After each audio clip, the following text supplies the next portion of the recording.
ఈ ఉదయకాల సమయంలో మరి దేవుని వాక్యమును ధ్యానించేటువంటి అవకాశం దేవుడిచ్చాడు. మరి చేరి వచ్చిన మరి యేసయ్య మినిస్ట్రీలో ఉన్న ప్రతి బిడ్డను కూడా దేవుని నామమున అభినందనాలు చెల్లిస్తూ మరి సమయము దేవునికి అప్పగించుకుందాము. మరి ఏ విధంగా మనము దేవుని యొక్క వాక్యాన్ని నేర్చుకోవాలో, ఏ విధంగా దేవుని యందు జీవించాలి అనేది మరి నేర్చుకోవాలని ఆశిస్తున్నాను.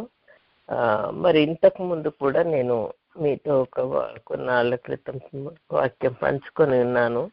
మరి ఆశ్రయపురాల గురించి నేను మీతో మాకు హెబ్రోన్ గురించి చెప్పి ఉంటున్నాను. మరి ఈ దినం కూడా మరి ఆ యొక్క ఆశ్రయపురాల్లో మనందరికీ తెలుసు, అంతకుముందు కూడా ఇంట్రడక్షన్ మీకు ఇచ్చాను. ఇశ్రాయేలీలను దేవుడు బానిసత్వంలో నుంచి బయటికి తీసుకురాకముందు మోషే కొన్ని ఆజ్ఞలు ఇచ్చాడు, ఆయన కొన్ని వాగ్దానాలు ఇచ్చాడు. అవి అంటే మరి వాగ్దాన భూమి ఇస్తానన్నాడు. ఆశ్రయపురాలు కూడా మరి దాని ఇరుప్రక్కల కట్టమని చెప్పి దేవుని వాక్యం సెలవిచ్చింది. మరి దేవుడు కూడా తన సేవకుడైనటువంటి మోషేకి కూడా ఈ యొక్క వాగ్దానం చేశాడు. ఇరుప్రక్కల 3 వాగ్దానం మరి ఆశ్రయపురాలను నిర్మించాలని చెప్పి. ఎందుకు అంటే ఈ ఆశ్రయపురాలు మన తను ఏర్పరచుకున్నటువంటి జనాంగము మరి తప్పులో పడిపోకుండా ఉండాలని. ఎందుకంటే మానవుడు చిన్ననాటి నుండి కూడా తప్పు చేసేవాడే, పాపంలో పడిపోయేవాడే. మన హృదయమే అటువంటిది. కాబట్టి దేవుడికి తెలుసు మానవుడు ఏ విధంగా ఉంటాడు, మరి ఎలాంటి తప్పులు చేస్తాడని తెలుసు. కాబట్టి తిరిగి ఆయన దగ్గరికి వచ్చినట్లయితే మరి ఆయన మనలందరినీ కూడా ఎంత పాపినైనా కూడా ఆయన క్షమించే దేవుడు అంటున్నాడు. కాబట్టి దేవుడు ఇరుప్రక్కల యోర్దానికి ఇరుప్రక్కల కూడా కొన్ని ఆశ్రయపురాలు కట్టించమని. మరి ఈ ఆశ్రయపురాలు ఏమో కాదండి, మరి దేవుని యొక్క ఛాయలు, యేసుక్రీస్తు యొక్క ఛాయలు అని మనము జ్ఞాపకం పెట్టుకోవాలి. దయచేసి మరి ఈ ఆశ్రయపురాల్లో నుంచి మరి అంత చదవలేకపోయినా కూడా ఈ ఆశ్రయపురాలు కొన్ని యెషయా గ్రంథము 20వ అధ్యాయము 9వ వచనంలో మనము ఈ ఆశ్రయపురాలను చూస్తాము. మరి అది చదువుతున్నానండి. 20వ అధ్యాయము యెహోషువ గ్రంథము 20వ అధ్యాయము మొదటి నుంచి మనము చదువుకోవచ్చు. మనకు సమయం అంత లేదు కాబట్టి మరి ఈ యొక్క కొన్ని వచనాలు మాత్రం నేను చదువుతాను. ఇక్కడ ఒక్కొక్కరికి ఒక్కొక్క ఆశ్రయపురం ఆయన మరి తన గోత్రాల ప్రకారం ఇచ్చినట్లు మనం చూస్తాము. మొదటిదిగా మరి ఇక్కడ మొదటి చదువుతా చదవమ్మా. యెహోషువ గ్రంథము 20వ అధ్యాయము 1 నుంచి 9 వచనాలు. మరియు యెహోవా యెహోషువకు సెలవిచ్చినదేమనగా, నీవు ఇశ్రాయేలీలతో ఇట్లనుము, తెలియకయే పొరపాటున ఒకరిని చంపిన నరహంతకుడు పారిపోవుటకు నేను మోషే నోట మీతో పలికించిన ఆశ్రయపురములను మీరు ఏర్పరచుకొనవలెను. హత్య విషయమై ప్రతి హత్య చేయువాడు రాకపోవునట్లు అవి మీకు ఆశ్రయపురములగును. ఒకడు ఆ పురములో ఒకదానికి పారిపోయి ఆ పురద్వారమునొద్ద నిలిచి ఆ పురము యొక్క పెద్దలు వినునట్లు తన సంగతి చెప్పిన తరువాత వారు పురములోనికి వానిని చేర్చుకొని తమ యొద్ద నివసించుటకు వానికి స్థలం ఇయ్యవలెను. హత్య విషయంలో ప్రతి హత్య చేయువాడు వానిని తరిమిన ఎడల వాని చేతికి ఆ నరహంతకుని అప్పగింపకూడదు. ఏలయనగా అతడు పొరపాటున తన పొరుగు వారిని చంపెను, కానీ అంతకు మునుపు అతని యందు పగ పట్టలేదు. అతడు తీర్పు నొందుటకై సమాజము ఎదుట నిలుచు వరకును, తర్వాత ఆ దినములలోనున్న యాజకుడు మరణము నొందు వరకును ఆ పురములోనే నివసింపవలెను. తరువాత ఆ నరహంతకుడు ఏ పట్టణము నుండి పారిపోయెనో ఆ పట్టణమునకు తన ఇంటికి తిరిగి రావలెను. అప్పుడు వారు నఫ్తాలీయుల మన్యములోని గలిలియలోని కేదేశును, ఎఫ్రాయిమీయుల మన్యమందలి షెకెమును, యూదా వంశస్థుల మన్యమందలి హెబ్రోనులను కిర్యతర్బాను ప్రతిష్టపరచిరి. తూర్పు దిక్కున యోర్దాను అవతల ఎరికోనొద్ద రూబేనీయుల గోత్రములో నుండి మైదానము మీదనున్న అరణ్యములోని బేసేరును, గాదీయుల గోత్రములో నుండి గిలాదులోని రామోతును, మనషేయుల గోత్రములో నుండి బాషానులోని గోలానును నియమించిరి. పొరపాటున ఒకరిని చంపిన వాడు సమాజము ఎదుట నిలువక మునుపు అక్కడికి పారిపోయి హత్య విషయమై ప్రతి హత్య చేయు వాని చేత చంపబడకయుండునట్లు ఇశ్రాయేలీయులకందరికిని వారి మధ్య నివసించు పరదేశులకును నియమింపబడిన పురములు ఇవి. ఆమేన్. ఆమేన్. చక్కగా మరి అందరు విన్నారనుకుంటా ఈ పురాలు ఎందుకు కట్టించబడినవో. మరి ఇశ్రాయేలీయులకు మాత్రమే కాదు, కానీ మరి పరదేశులకు కూడా ఈ యొక్క పురాలు నిర్మించబడినాయని చెప్పి వాక్యం సెలవిస్తుంది. మరి ఈరోజు మన వాక్య ధ్యానము 7వ అధ్యాయము మొదటి ఆశ్రయపురం ఏదంటే కాదేశు అని చెప్పి రాయబడి ఉంది. ఈ కెదేశు అనేటువంటి మాట మరి హెబ్రీ భాషలో రాయబడి ఉంది. దానికి అర్థం ఏంటంటే పరిశుద్ధత అని అర్థం. ఈ యొక్క వాక్యం ద్వారా మనం నేర్చుకుంటున్నాం ఏమంటే ఈ కెదేశు గురించి మనం ఈరోజు ధ్యానించాలని దేవుని యొక్క ప్రేరేపణ అయి ఉంటుంది. కాబట్టి ఈ కెదేశు అనగా హెబ్రీ భాషలో పరిశుద్ధత అని చెప్పి మరి ఈరోజు మనము మూల వాక్యము యెషయా గ్రంథం, యెహోషువ గ్రంథము మరి 20 నుంచి 1 నుంచి 19 వచనాలు మనము చదువుకున్నాం. ఈ విధంగా యేసుక్రీస్తు ఆశ్రయపురాల యొక్క ఛాయలు మరి మనము గ్రహించాలి. యేసుక్రీస్తు ఆయనలో ఉన్నటువంటి గుణాతిశయాలు, ఆయనలో ఉన్నటువంటి మంచి గుణాలను గురించి ఈ యొక్క వాక్యం మనకు మరి తెలియపరచబడుతుంది. అలాగే మరి ఆయన పరిశుద్ధతను గురించిన మరి అవగాహన కలిగి ఉండుట మనకి ఎంతో ప్రాముఖ్యమైనది. ఆయన పరిశుద్ధుడు, ఏ విధంగా పరిశుద్ధుడు అయినాడు మరి మన అనుదిన జీవితంలో మరి అది ఎంతో అవసరమైంటుంది. ఎలాగున ఆయన సజీవము గల దేవుడు, ఆయన యందు విశ్వసించిన వారు దేవుని కుమారులు అనబడతారంట. మరి అదేవిధంగా మనము మన దేహాలు కూడా ఆయన ఆలయంగా చేసుకోవాలి. ఎందుకంటే రోమీలకు రాసిన పత్రిక 12:1 చెప్తే మీరు సజీవ యాగంగా యెహోవాకు మీ దేహములను మీ హృదయాలను సమర్పించుకొనడి అని చెప్పి పౌలు భక్తుడు మరి రోమీలకు రాసిన సంఘానికి ఆయన హెచ్చరిక మనవి చేస్తాడు, బ్రతిమాలుకుంటాడు. మరి అంటే ఎంత అవసరత ఉందో మరి మన మానవునికి అది ఎంత దోహదపడుతుందో అని మనం తెలుసుకోవచ్చు. మరి పౌలు భక్తుడు ఎంతగానో ఆ యొక్క రోమే సంఘంలో ఉన్నటువంటి సభ్యులందరినీ బ్రతిమాలుకుంటున్నాడు. ఏమనంటే మీ దేహాలను మరి ఆయన కొరకు సమర్పించుకోండి. మరి మన హృదయాలను దేవుని ఆత్మ, మరి అప్పుడు దేవుని ఆత్మ మాలో నివసిస్తుంది. ఈ విశ్వాసుల గుంపు దేవుని సంఘంగా పిలువబడుతుంది. ఎప్పుడైతే మన హృదయాల్లో దేవుని మనము అంగీకరిస్తామో, మన హృదయాల్లో ఆయన నివసింపజేస్తామో, మన హృదయాలను దేవుని కొరకు సమర్పించుకుంటామో, అప్పుడు మరి మన మధ్యలో ఉన్న స్నేహము ఎంతో బలపడిపోతుంది. ఇది దేవుని సజీవ సంఘమైన ఉంటుంది. ఎప్పుడైతే మన విశ్వాసులందరూ ఆ విధమైన జీవితం జీవిస్తే అది దేవుని యొక్క సజీవ సంఘమై ఉంటుంది. అనగా మన దేవుడు సజీవుడు, ఈజ్ ఎ లివింగ్ గాడ్. ఆయనలో జీవం ఉంది. మనందరికీ తెలుసు, మనము ఆరాధించేది సజీవము గల దేవుణ్ణి. మరి ఆయన అంటాడు మరి యేసు ప్రభు ఏమంటాడు, నేనే మార్గము సత్యము జీవమునై ఉన్నాను. మరి యోహాను సువార్తలో ఈ విధంగా రాయబడి ఉంటుంది. ఆయనే జీవమై ఉన్నాడు అని చెప్పి, నేనే మార్గాన్ని సత్యమును జీవము వెలుగు కూడా ఆయనే. కాబట్టి ఆయన సజీవం గల దేవుడు అని చెప్పి మనము దీని ద్వారా నిరూపించబడుతుంది. మనము సజీవము గల దేవుని సహవాసం చేస్తున్నాం.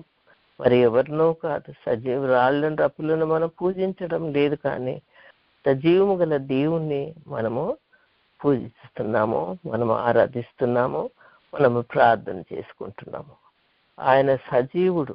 మరి ఆయన ఏ విధంగా సజీవుడని మనము నిరూపించాలంటే మనతో మాట్లాడే దేవుడు గనుక మనము అతి జాగ్రత్తగా మాట్లాడాలి.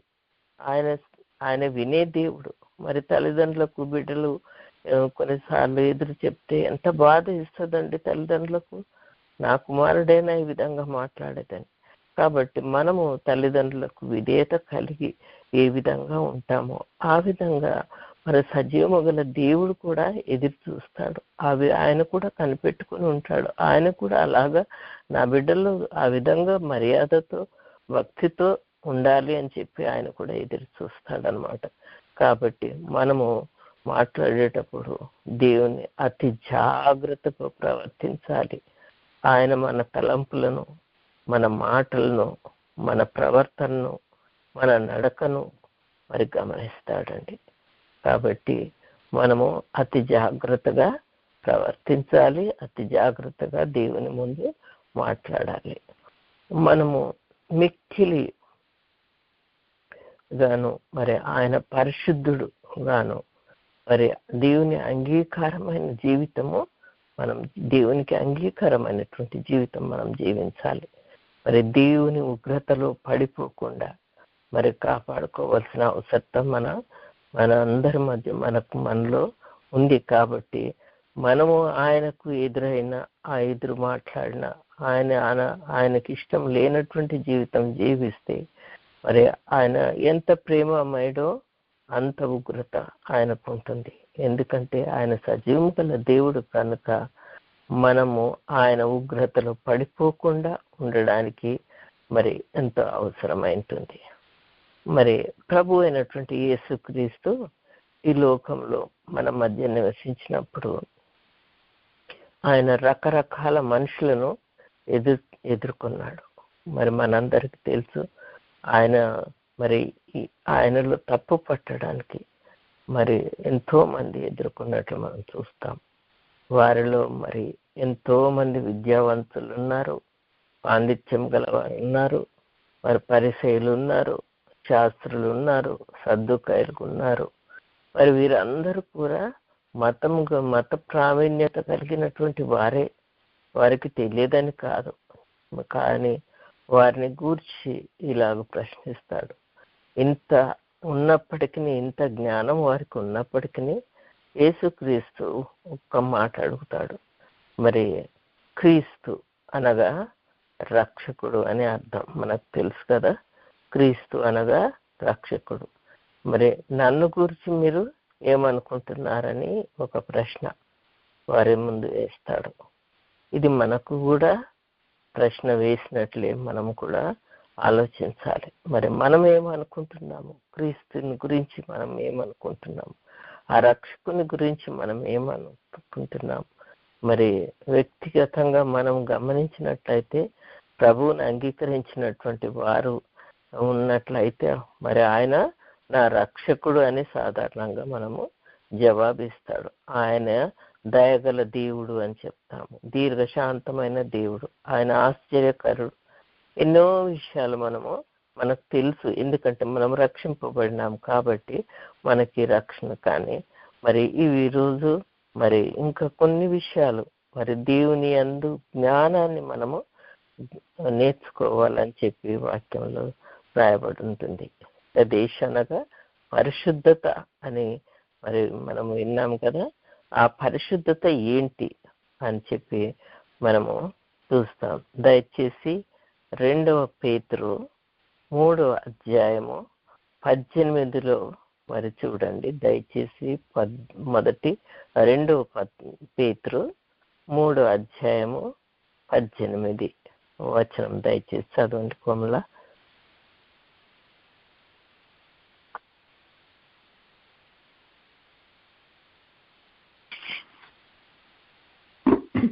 మన ప్రభువును రక్షకుడునైన యేసుక్రీస్తు అనుగ్రహించు కృపయందు జ్ఞానమందును అభివృద్ధి పొందుడి. ఆయనకు ఇప్పుడును యుగాంత దినము వరకును మహిమ కలుగును గాక. ఆమేన్. ఆమేన్. ఆమేన్. చూడండి అది ఏమంటున్నాడు, మన రక్షణ పొందుకోవడం అంతే సరిపోదండి. ఆయన కృపయందు ఆయన జ్ఞానమందు అభివృద్ధి పొందాలని చెప్పేది. అభివృద్ధి పొందాలంటే ఇంకా మనము నేర్చుకోవాలి. అంతవరకు సరిపోదండి మన జీవితాల్లో మనము. కాబట్టి దేవుని యొక్క జ్ఞానం మనము ఆయన జ్ఞానమును గురించి మనం ఇంకా నేర్చుకోవాలి. మరి అదే ప్రావర్బ్స్ సామెతలు 1 అధ్యాయము 2వ వచనం 7వ వచనం కూడా ఏమంటది, యెహోవాయందు భయభక్తులు కలిగి ఉండుటే జ్ఞానమునకు మూలము అని చెప్పి వాక్యం. అదే మరి 2వ అధ్యాయము మరి సామెతలు 2వ అధ్యాయము దయచేసి 2వ అధ్యాయం కూడా చదివితే బాగుంటుంది. దాంట్లో సామెతల గ్రంథము 2వ అధ్యాయము చూస్తున్నానమ్మా. 2వ అధ్యాయము మొదటి నుంచి మరి 6 వచనాలు చదవాలని యెహోవా జ్ఞానం గురించి ఈ విధంగా మరి సమూయేలు రాజు రాస్తున్నట్లు చూస్తాం. నా కుమారుడా, నీవు నా మాటలను అంగీకరించి నా ఆజ్ఞలను నీ వద్ద దాచుకొనిన ఎడల, జ్ఞానమునకు చెవియొగ్గి హృదయపూర్వకముగా వివేచనను అభ్యసించిన ఎడల, తెలివికై మొరపెట్టిన ఎడల, వివేచనకై మనవి చేసిన ఎడల, వెండిని వెతికినట్లు దాన్ని వెతికిన ఎడల, దాచబడిన ధనమును వెతికినట్లు దాన్ని వెతికిన ఎడల, యెహోవా యందు భయభక్తులు కలిగి ఉండుట ఎట్టిదో నీవు గ్రహించదవు. దేవుని గూర్చిన విజ్ఞానము నీకు లభించును. యెహోవాయే జ్ఞానమిచ్చువాడు, తెలివియో వివేచనయో ఆయన నోట నుండి వచ్చును. చూడండి మరి దేవుని వాక్యంలో మరి ఏం రాయబడి ఉంటుందంటే, ఆయన జ్ఞానము ఆయన వివేచన మనకు కావాలంటే మరి వెండిని వెతికినట్లుగా, మరి దాచబడిన ధనమును వెతికినట్లుగా, మరి ఆయన జ్ఞానం గురించి మనము వెతికినట్లయితే మరి యెహోవా యందు భయభక్తులు కలిగి ఉండుటయే ఎట్టిదో మరి దేవుడు మనకు అనుగ్రహిస్తాడు, తెలియపరుస్తాడు. దేవుని జ్ఞానము మనకు లభిస్తుంది అని చెప్పి వాక్యం సెలవిస్తుంది. మరి ఎవరు? యెహోవాయే ఆయన జ్ఞానం ఇచ్చేవాడు. ఆయనే మనకు ఆ యొక్క పరిశుద్ధ దేవుని గురించి నేర్చుకోవడానికి ఆయన జ్ఞానం ఇస్తున్నాడని చెప్పి వాక్యం సెలవిస్తుంది. అదే వాక్యం అదే విధంగా మనం చూసినట్లయితే మరి యోహాను సువార్త 17వ అధ్యాయము 3వ వచనం కూడా రాయబడి ఉంటుంది. మరి దయచేసి చదవండి. యోహాను సువార్త 17వ అధ్యాయము 17 3వ వచనం. అద్వితీయ సత్యదేవుడు అయిన నిన్నును నీవు పంపిన యేసుక్రీస్తుని ఎరుగుటయే నిత్య జీవము. చూడండి మనకు అక్కడ నిత్య జీవం ఏ విధంగా దొరుకుతుంది మరి. కాబట్టి మనము ఆయన యొక్క జ్ఞానాన్ని, ఆయనను ఇంకా అధికంగా తెలుసుకోవాలంటే మనకు నిత్య జీవం కావాలి. కాబట్టి ఆయనను ఎరుగుట ద్వారా మరి ఇది ఇంకొక జ్ఞానం, ఇంకా దేవుని గురించినటువంటి సత్యం, ఆయనే నిత్య జీవంని ఇచ్చేవాడు అని చెప్పి ఫిలిప్పీలకు రాసిన 3:17 కూడా ఈ రీతిగా రాస్తుంది. మరి ఏమంటే ఏం రాస్తాడంటే మరి యేసును పోలి నడుచుకోవాలి అని చెప్పి రాయబడి ఉంటుంది. యేసును పోలి ఆయన ఏ విధంగా నడుస్తాడో, ఏ విధంగా తండ్రికి లోబడి ఉంటాడో, ఏ విధంగా తండ్రి యొక్క ఆజ్ఞలను తృణీకరించకుండా మరి ప్రతి అక్షరాలుగా ఆయన చేస్తాడు. కాబట్టి ఆ విధంగా మనము యేసును పోలి మనము నడుచుకోవాలంట. మరి ఆ దేవుడు మరి అప్పుడు మనకు దేవుడు ఏంటి, యెహోవా దేవుడు ఏంటి, మన దేవుడు మనల్ని సృష్టికర్త ఏ విధంగా ఉన్నాడు అనేది ఆ జ్ఞానం మనకు లభిస్తుంది అనేది. మరి కాబట్టి ఇవన్నీ తెలుసుకున్నప్పుడు మనం అతి జాగ్రత్తగా మరి నడుచుకోవాలి అని వాక్యం సెలవిస్తుంది. ఒక వ్యక్తి మరి ఇంకొక వ్యక్తిని తెలుసుకోవాలన్న కొంత తర్వాత వారిని మనం వెంబడిస్తాం. మన స్నేహితులను కూడా మనము ఆ విధంగా మంచివాడైతే మనము ఆ యొక్క వ్యక్తితో సహవాసం చేస్తాం. ఆ విధంగా మరి దేవుడు సజీవము గల దేవుడు కనుక ఆ దేవుని మరి మనము ఆయన అతి జాగ్రత్తగా ఆయన అడుగు జాడల్లో నడవాల్సిన అవసరత ఉంది. మరి ఒకవేళ మన స్నేహితుడు వాడు హంతకుడు అని తెలిస్తే మనము వారితో మరి ఎలాంటి సహవాసం చేయరు. కాబట్టి మనము స్నేహం చేసేది మరి యేసుక్రీస్తు కన్నా ఆయన మన స్నేహితుడుగా మనము భావించాలి. మరి క్రీస్తు గుణాతిశయములను చూసి మరి ఆయన జ్ఞానమును తెలుసుకుంటకు మరి మనము ఎంతో అవసరత ఉంటుంది. కాబట్టి మనం కూడా అతి జాగ్రత్తగా ప్రవర్తించాలని దేవుని వాక్యములో మరి యెహోవా దేవుడు నడిచిన రీతిగా మనము నడవాలని. మరి అలాగే పౌలు భక్తుడు కూడా కొలసీలకు రాసిన పత్రిక 1 అధ్యాయము మరి 9-10 కూడా కొలసీ సంఘానికి వారికి రాస్తాడు, బోధిస్తాడు. మరి ప్రభు యొక్క జ్ఞానమందును మరి ఎదగవలను అంటాడు. ఇక్కడ ఒక దగ్గర మనకు నిత్య జీవం ఇచ్చేది ఆయనే అని తెలుసుకోవాలి. రెండవది అడుగు జాడల్లో అతి జాగ్రత్తగా ఆయన అడుగు జాడల్లో నడవాలి. మూడవది మనము ఆయనను ఆయన జీవితంలో మరి ఆయన జ్ఞానమందు ఎదగవలను. అది దేవుని యొక్క చిత్తానుసారమైన జ్ఞానంలో ఎదగాలని ఆయన తెలియజేస్తున్నాడు. కాబట్టి ఆయన జ్ఞానం ముందు ఎదగాలి. మరి అలాగే మరి కొలసీలకు రాసిన పత్రికలోనే మరి ఒక దగ్గర రాయబడి ఉంటుంది ఏమనంటే, ఆ ప్రకారం దేవుని వాక్యం కొరకు మరి ఆకలి కొని ఉండాలంట. ఎదగాలి, మరి ఆకలి కొని ఉండాలి అని చెప్పి వాక్యము మరి అది ఎంతో శక్తివంతమైనటువంటి వాక్యం. అది సజీవము గల 2 అంచులు గల ఖడ్గం అని తెలుసుకోవాలి. సజీవము గల దేవుని యొక్క పరిశుద్ధతను మనకు వెల్లడిపరుస్తుంది. కాబట్టి దయచేసి మరి ఎఫెసీయులకు రాసిన పత్రిక 4వ అధ్యాయము 15వ వచనం చదవండి. ఎఫెసీయులకు రాసిన పత్రిక 4వ అధ్యాయము 15వ వచనం. ప్రేమ కలిగి సత్యము చెప్పుచు క్రీస్తు వలె ఉండుటకు మనం అన్ని విషయములో ఎదుగుదము. చూడండి, ప్రేమ కలిగి ఆయన ప్రేమమయుడు. మరి ఆయన లోకాన్ని యోహాను సువార్త 3:16 చెప్పినాడు. ఆయన ప్రేమ ఎంతో భారమైంది. ప్రపంచమంతా ప్రతి జనులకు ఆయన జన్మించినప్పుడు కూడా సకల జనులకు ఆయన దూతలు ఆ యొక్క గొర్రెల కాపరులకు చెప్తారు. కాబట్టి ఆ విధంగా ప్రేమ అనేది మరి ప్రతి ఒక్కరు కూడా ఆయనలో చూస్తున్నాం. కాబట్టి ఆ ప్రేమ కలిగి మనము జీవించాలి. మరి ఈ విధంగా మరి కాదేశుని గురించి మరి మనము నేర్చుకుంటున్నాం. కాదేశ్ అనగా పరిశుద్ధత అని చెప్పి మనము తెలుసుకున్నాం.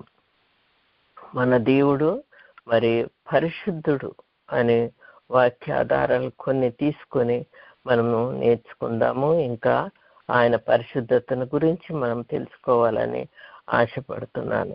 మరి 1 సమూయేలు 2:2 ఏమంటారంటే, అక్కడ యెహోవా మరి హన్నా ఇచ్చినటువంటి సాక్ష్యం ఏమంటుందంటే, యెహోవా వంటి వాడు పరిశుద్ధుడు ఒక్కడును లేడు అంటుంది. హన్నా జీవితంలో నీవు తప్ప మరి ఏ దేవుడునో లేడు. మన దేవునికి లాంటి ఆశ్రయ దుర్గమే లేదు. మన యొక్క దేవుని లాంటి ఆశ్రయ దుర్గం లేదు. హన్న తన అనుభవపూర్వకంగా మరి దేవుని పరిశుద్ధతను గురించి మరి ఖచ్చితంగా చెప్పగలిగింది. ఎందుకంటే తను బిడ్డలు లేనటువంటి పరిస్థితి, తన యొక్క మరి తోటి సహోదరి మరి ఎంతో అవమానించినప్పటికీ ఆమె ఎవరి దగ్గర కూడా ఆమె మొరపెట్టుకోలేదండి. యెహోవా దేవుడు మరి అలాంటి ఆశ్రయ దుర్గమే నాకు లేదు అని చెప్పి ఆయన దగ్గర పోయి తన హృదయాన్ని కుమ్మరించుకున్నట్టు మనం చూస్తాం. హన్న తన యొక్క అనుభవపూర్వకంగా దేవుని పరిశుద్ధతను గురించి ఖచ్చితంగా ఆమె చెప్పగలిగింది. అన్న లాంటి అనుభవం మన జీవితాల్లో మరి ఎంతో అవసరమై ఉంటుంది. ఆయన పరిశుద్ధుడు, అలాంటి దేవుడు లేడు అని మనము చెప్పగలిగిన స్థితి మనకు రావాలి అని చెప్పి నేర్చుకుంటున్నాం. అలాగే యెషయా మన ప్రతిరోజు మనం చదువుతాం కదా, దయచేసి చదవండి మరొకసారి. యెషయా గ్రంథము 6:3. మరి ఇక్కడ దూతలు సాక్ష్యం ఇస్తున్నాయి. మరి దూతల యొక్క సాక్ష్యాన్ని మనం విందాం. యెషయా గ్రంథము 6వ అధ్యాయము 3వ వచనం.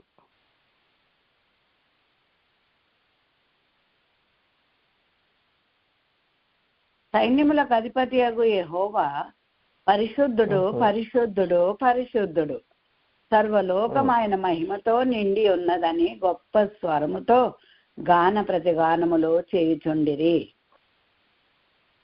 చూడండి, పరిశుద్ధుడు పరిశుద్ధుడు పరిశుద్ధుడు అని చెప్పి మరి దూతలు మరి యెషయా గ్రంథంలో మనము వారు కీర్తిస్తున్నారంట. ఆయన పరిశుద్ధుడు పరిశుద్ధుడు పరిశుద్ధుడు అని. నిజంగా మరి దూతలు ఆయన గురించి ఇక్కడ సాక్ష్యం ఇస్తున్నాయి. అదే మరి దర్శనం, అదేటువంటి వాక్యం మనము ప్రకటన గ్రంథంలో కూడా మరి దేవుని శిష్యుడైనటువంటి మరి దేవుడు ప్రేమించినటువంటి యోహాను యొక్క దర్శనం కూడా చూస్తాము. భూత భవిష్యత్ కాలంలో మరి ఉండు సర్వాధికారి యొక్క ప్రభు పరిశుద్ధుడు పరిశుద్ధుడు పరిశుద్ధుడు అని ఆయన రాత్రి పగలు చెప్పుచుండిరి. మరి ఆ యొక్క దర్శనం కూడా మరి దూతలు ఆయన యొక్క ప్రసన్నతను, ఆయన యొక్క పరిశుద్ధతను రాత్రింబగళ్ళు అంట. ఒక రోజు కాదు, ఒక గంట కాదు, రాత్రింబగళ్ళు కూడా ఆయన సర్వాధికారి యొక్క ప్రభు పరిశుద్ధుడు పరిశుద్ధుడు పరిశుద్ధుడు అని వాళ్ళు ప్రతిగానాలు చేస్తున్నట్లు ఇక్కడ దూతలు మరి యెహోవా దేవుని యొక్క పరిశుద్ధతను గురించి ఇక్కడ చెప్తున్నారంటే. అదే మరి దయచేసి కీర్తనల గ్రంథము 48వ అధ్యాయము 1వ వచనం చదవండి దయచేసి. కీర్తనల గ్రంథము 48వ అధ్యాయము 1వ వచనం.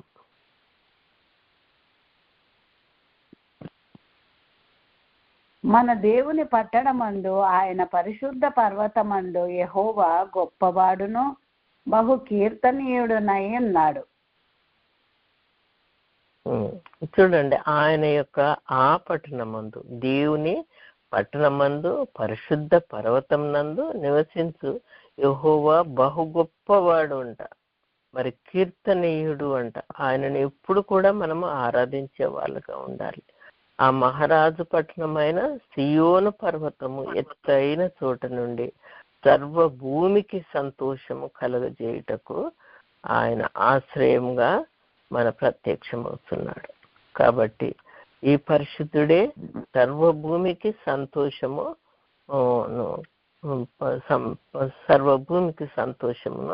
కలగజేసే దేవుడు అని చెప్పి దేవుని వాక్యం సెలవిస్తుంది.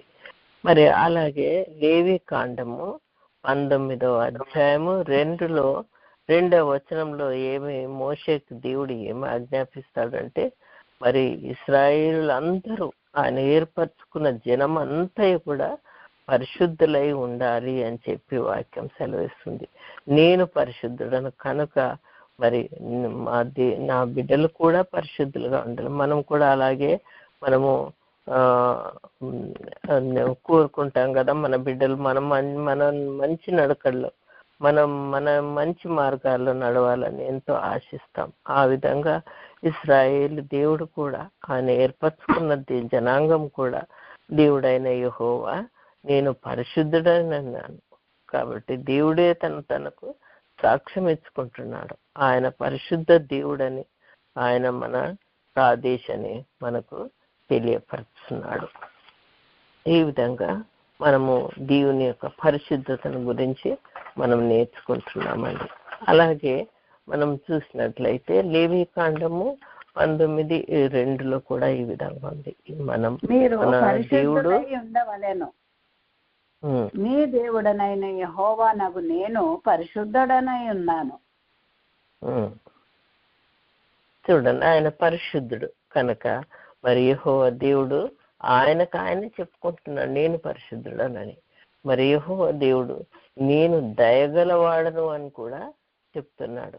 కరుణమయుడై ఉండి మరి ఆయన చెప్పుకోలేదు, కానీ బాహాటంగా పలికిన మాట ఏంటంటే నేను మీ దేవుడినై యెహోవాను పరిశుద్ధుడను అని చెప్పుకుంటున్నాడు. కనుక మిమ్మల్ని మీరు పరిశుద్ధపరచుకోవాలి. ఈ పరిశుద్ధత ఎలాగ పొందుకోగలము అని మనము ప్రశ్నించుకున్నట్లయితే మన భక్తి, మన శక్తి, మన జ్ఞానం చాలదండి. కాదేశు అనేటువంటి ఆశ్రయపురములో, ఆ పరిశుద్ధమైనటువంటి దేవుని ఆశ్రయపురములో, కదేశు అనేటువంటి ఆశ్రయపురములో మనము పరిగెత్తి అక్కడ ఆశ్రయం తీసుకున్నప్పుడే మనము పరిశుద్ధత పొందుకోగలుగుతాం. అనగా క్రీస్తును వెంబడించాలి అని అర్థం.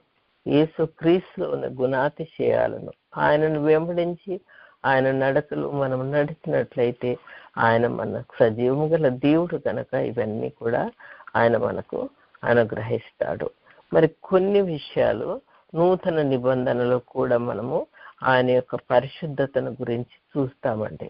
నూతన నిబంధనలో మనము ఆయన కొన్ని రుజువులు మనము ఆయన యేసు క్రీస్తు యొక్క పరిశుద్ధతను గురించి చూస్తాం. 1 కొరింథీయులకు రాసిన పత్రిక 1వ అధ్యాయం 31లో ఏమంటుందంటే, యేసు క్రీస్తులో నీతి, జ్ఞానము, విమోచన ఇవన్నీ గుప్తమై ఉన్నవి.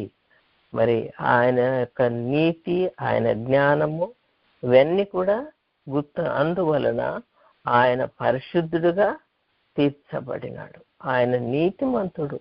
మరి భూలోకంలో ఒక్కడు కూడా నీతిమంతుడు లేడండి. కాబట్టి మనము నీతిగా బ్రతకాలి అంటే ఈ నీతిమంతుని మనము, ఈ పరిశుద్ధ దేవుని మనము వెంబడించాలి అని 1 కొరింథీయులకు రాసిన పత్రిక 1:31లో చెప్పబడింది.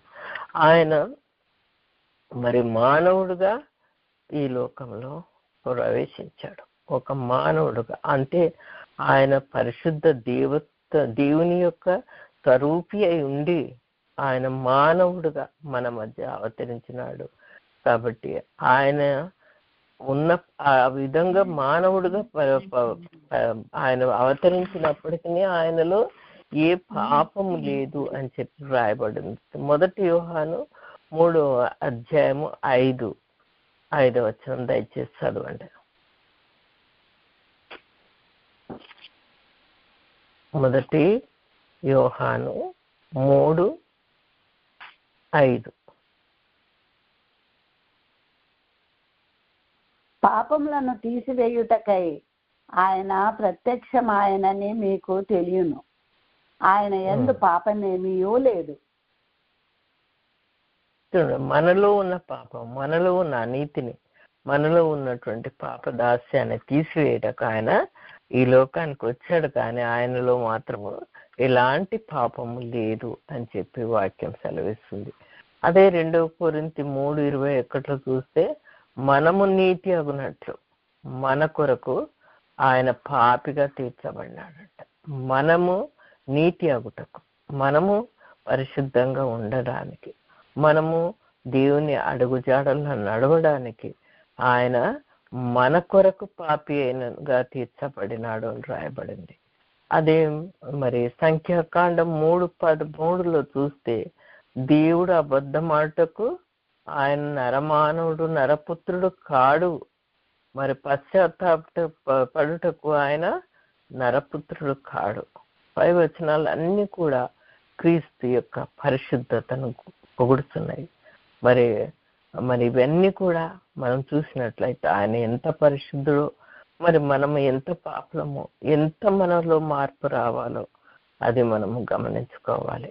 మరి ఆయన శోధకుడు ఉన్నాడు, కానీ మరి ఆయన శోధనలను జయించినాడు. ఎందుకంటే మనం ఎప్పుడైతే పరిశుద్ధంగా జీవిస్తామో, ఎప్పుడైతే దేవునికి అనుకూలంగా జీవిస్తామో, మన పక్కనే ఒక సైతాను, ఒక ముళ్ళు అంటూ ఉంటుంది అన్నమాట. మరి దేవుడు కూడా ఈ లోకంలో ఉన్నప్పుడు ఆయన మరి 40 దినములు ఆయన ఉపవాసం ఉన్నప్పుడు ఆ శోధకుడు ఆయనను మరి ఎంతో శోధించినాడు, ఎన్నెన్నో. ఎందుకంటే ఆకలితో ఉన్నాడు. మరి ఆకలితో ఉన్న వారిని మనం పోయి అడిగితే ఎంత అన్నం పెడితే ఎంత మనకు కడుపు నిండుతుంది కదా. అలాంటి ఆయన ఎందుకంటే మానవుడుగా ఉన్నాడు కాబట్టి మానవ రీతిగానే ఈ యొక్క శోధకుడు ఆయనను శోధించినాడు అనమాట. ఆశ నిగ్రహం ఏంటంటే ఆ లోకంలో అన్ని చూపించి ఇవన్నీ నీకు ఇస్తాను అని చెప్పి, కానీ దేవుడు ఎంతగా జయించినాడంటే ఆయనలో పరిశుద్ధత ఉంది కాబట్టి అవన్నీ కూడా జయించగలిగినాడు, శక్తితో ఆయన జయించగలిగినాడు అని చెప్పి అప్పుడు సైతానికి ఒక పెద్ద పాఠం నేర్పించాడు. మరి తను తాను పరిశుద్ధుడు అని నిరూపించుకున్నాడంట. ఇది దేవుని వాక్యంలో మనం ఉన్నట్లయితే మనం కూడా కొన్నిసార్లు శోధనలు మనకు వస్తాయి, మనకు తెలియలేనట్టు శోధనలు వస్తాయి, తెలిసి శోధనలలో పడిపోతాం. కానీ దేవుడు మనలో ఉన్నప్పుడు, ఆయన పరిశుద్ధత మనలో ఉన్నప్పుడు మనము అలాంటి పాపం జయించడానికి మరి సహాయపడుతుందండి. మరి కొత్త నిబంధనలకు ఇంకా కొన్ని సాక్ష్యాలు మనం చూడాలంటే దేవుని యొక్క పరిశుద్ధతను గురించి మత్తయి సువార్త దయచేసి చదవమ్మా. మత్తయి సువార్త 1వ అధ్యాయము 21లో చూసినట్లయితే మరి అదే వాక్యము లూకా సువార్త 1:35లో కూడా మనం చూడగలం. ఆమె ఒక కుమారుని కనును, తన ప్రజలను వారి పాపముల నుండి ఆయనే రక్షించును గనుక ఆయనకు యేసు అను పేరు పెట్టుదుమనెను. ఇదిగో కన్యక గర్భవతి అయి కుమారుని కనును, ఆయనకు ఇమ్మానుయేల్ అని పేరు పెట్టుదురు. అంటే మనము ఇవన్నీ గమనించినట్లయితే ఆయన పుట్టుకే పరిశుద్ధమైన, ఎందుకన్నా కన్యక గర్భం, మరి ఏ పాపంలో ఆయన పుట్టలేదండి, ఏ కలయికలో ఆయన పుట్టలేదు, కానీ కన్యక ఏ పాపం ఎరగనటువంటి కన్యక గర్భము. కాబట్టి ఇక్కడ ఏం గ్రహించాలంటే ఆయన పుట్టుకే పరిశుద్ధమైన పుట్టుక అని చెప్పి, మరి పుట్టబో కుమారుడు మరి పరిశుద్ధుడు అని చెప్పి దేవుని వాక్యం సెలవిస్తుంది. దేవుని కుమారుడే మరి దూత మరి చెప్పినటువంటి సందేశం, పరిశుద్ధాత్మని మీదికి వచ్చినప్పుడు నీవు గర్భవతి అవుతావు. అదే మరి మనకు ఆదేశాన్ని మనకు తెలియపరచబడుతుంది, దేవుడు పరిశుద్ధుడు అని చెప్పి. యోహాను సువార్త 14వ అధ్యాయము 30లో చూసినట్లయితే మరి సైతాను మాట్లాడుతూ దేవుడు లోకాధికారి వచ్చుచున్నాడు, నాతో వానికి సంబంధము లేదు అనగా పరిశుద్ధతకు మరి అతి పరిశుద్ధతకు ఎలాంటి పొత్తు లేదు అని చెప్పి దేవుడు పరిశుద్ధుడు, ఆయన కాదేశు అని చెప్పి వాక్యం సెలవిస్తుంది. మరి లూకా సువార్త 23:4వ అధ్యాయంలో కూడా చూస్తే యేసుక్రీస్తు మరి సిలువ వేయబడినప్పుడు ఆ పిలాతు యేసును గూర్చిన సాక్ష్యం ఏమిస్తున్నాడంటే ఈ మనిషి యందు ఏ నేరం కూడా కనబడలేదు అంటున్నాడు. ఆయన మరి పిలాతు భార్య ద్వారా ఆయన చాలా నీతిమంతుడు అని చెప్తాడు. మరి ఏ విధంగా తెలియపరచబడుతుంది అంటే మరి ఆ మనుషులు కూడా పిలాతు నీలాంటి మనుషుడే, కానీ ఆయన సాక్ష్యం ఏం చెప్తున్నాడంటే ఈ మనిషిని యందు ఏ నేరం కూడా నాకు కనబడలేదు అంటే మనము ఈయన కదేశు అని మనం అర్థం చేసుకోవాలి, ఆయన పరిశుద్ధుడు అని అర్థం చేసుకోవాలి. అదే మత్తయి సువార్త 27:19 పిలాతు భార్య కూడా సాక్ష్యం ఇస్తుంది. ఈయన నీతిమంతుడు అంటుంది. ఆయన జోలికి పోనే పోవద్దని తన భర్తకు ఆమె చెప్తుంది, మరి ఉపదేశిస్తుంది. నువ్వు ఆయన జోలికి పోవద్దు, ఆయన నీతిమంతుడు అని చెప్పి, అంటే ఆయన పరిశుద్ధత మరి ఆమె కూడా గ్రహించినట్లు మనం చూస్తాం. అలాగే మత్తయి సువార్త 27:4 కూడా ఆయనను అప్పగించిన శిష్యుడు యూదా ఇస్కరియోతు ఏం చెప్తాడు? ఎందుకంటే యూదా ఇస్కరియోతే కదా దేవుణ్ణి అమ్మింది, ఆయనను అప్పగించింది. ఆయన ఏం చెప్తాడంటే నిరపరాధి రక్తమును నేను అప్పగించినానని ఒప్పుకుంటాడు. ఆయన నిరపరాధి అంట, ఏ పాపం ఎరగని వాడి రక్తమును నేను అప్పగించినాను, ఏ పాపం ఎరగని వాడు పరిశుద్ధుడు అని ఆయన పలుకుతాడు. మరి అలాగే శిలువ పైన దొంగ ఏమని సాక్ష్యం ఇస్తాడంటే ఈయన ఏ తప్పిదము చేయలేదు, మేమైతే మరి ఎంతో తప్పు చేసి శిక్షకు మేము పాత్రులమే అంటాడు. అంటే ఆయన పరిశుద్ధుడు అని చెప్పి ఆ యొక్క శిలువ పైన ఉన్న దొంగకు కూడా అర్థమైంది అని చెప్పి ఆయన పరిశుద్ధతను గురించి మనం చెప్తాం. మనం మామూలుగా చూస్తే మరి వారి నడక ద్వారా పడక ద్వారా వాళ్ళ మాటల ద్వారా మనము గ్రహిస్తాం వీడు మంచోడా కాదా అని చెప్పి. ఆ విధంగా వాళ్ళు దొంగలైనప్పటికీ ఆ యొక్క క్రీస్తు వారి మధ్య మరి సిలువ వేయబడినప్పటికీ వారి యొక్క ఆ యేసు క్రీస్తు యొక్క పరిశుద్ధతను నరుడు అయినప్పటికీ ఆయన పరిశుద్ధతను వాళ్ళు గ్రహించినారు. అదే విధంగా మనం చూసినట్లయితే మరి శతాధిపతి సాక్ష్యం ఇస్తాడు, ఈ మనుషుడు నిజంగా నీతిమంతుడే అని సాక్ష్యం ఇస్తాడు. మరి శతాధిపతి కూడా ఆయన సాక్ష్యం పొందుకుంటాడు. దేవుని మహిమ ఆయన చెప్పి ఏం నిజంగా నీతిమంతుడు అని చెప్పి దేవుని ఆయన మహిమపరిచినట్లు మనం అక్కడ చూస్తామండి. మరి ఈ పరిశుద్ధత, మరి ఆయన పరిశుద్ధుడు కదేశ్, ఆయన మన కదేశ్ అని. మరి సౌలు యొక్క సాక్ష్యం మనం చూసినట్లయితే మరి 2 కొరింథీయులకు రాసినటువంటి పత్రిక 5:21 ఆయన ఏమంటాడంటే మన నీతి అగునట్లు ఆయన మన కొరకు పాపముగా చేయబడను.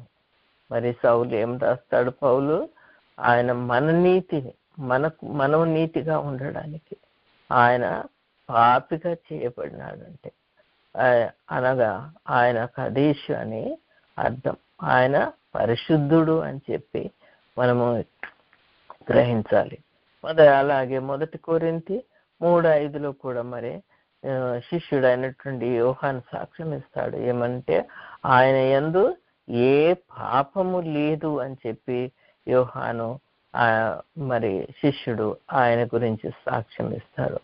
అలాగే మత్తయి సువార్త 17:3-17 చూస్తే అలాగే 17:5 కూడా రాయబడి ఉంటుంది. ఏమంటే పరమ తండ్రి మరి సాక్ష్యం ఇస్తాడు, అంటే యెహోవా దేవుడు మరి తన కుమారుడు అద్వితీయ కుమారుడు అయినటువంటి క్రీస్తు గురించి ఆయన సాక్ష్యం ఇస్తాడు.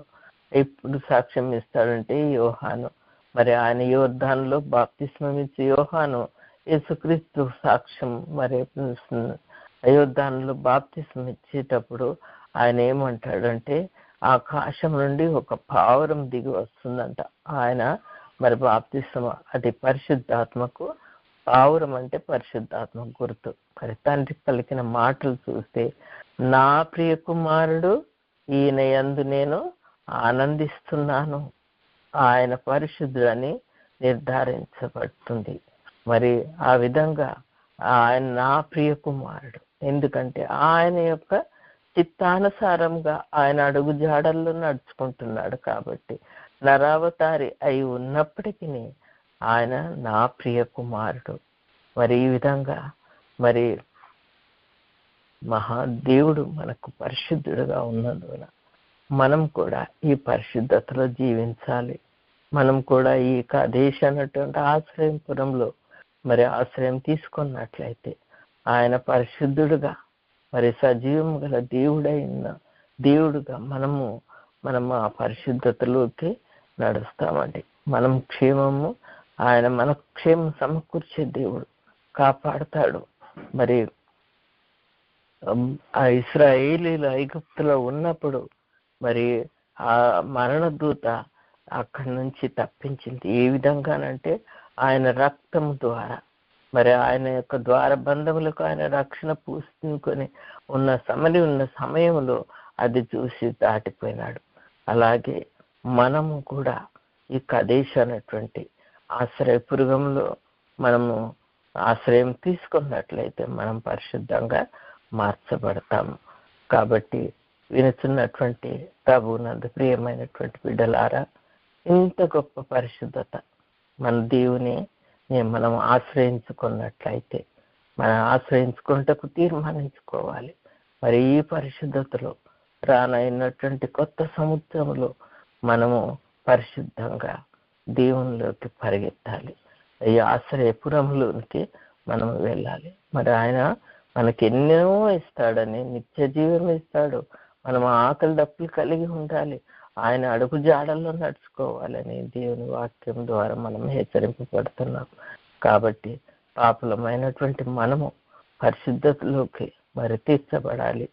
మరి పరిశుద్ధతలోకి ఆయన మనల్ని తీర్చుతాడనమాట. కాబట్టి మన దేవుడు పరిశుద్ధ గనక ఆయన బిడ్డలు కూడా పరిశుద్ధులుగా తీర్చబడాలని ఆ కాదేశు అనేటువంటి ఆశ్రయపురంలోనికి మనమందరం కూడా ఆశ్రయం తీసుకుందాము. ఆ ఆశ్రయపురంలోకి మనము పరిగెత్తాలని దేవుని వాక్యం ద్వారా సెలవిస్తున్నాడు. కాబట్టి దేవుడి వాక్యము మనందరి వినికిడిలో ఆశీర్వాదించబడను కాక. ఆమెన్. ఆమెన్.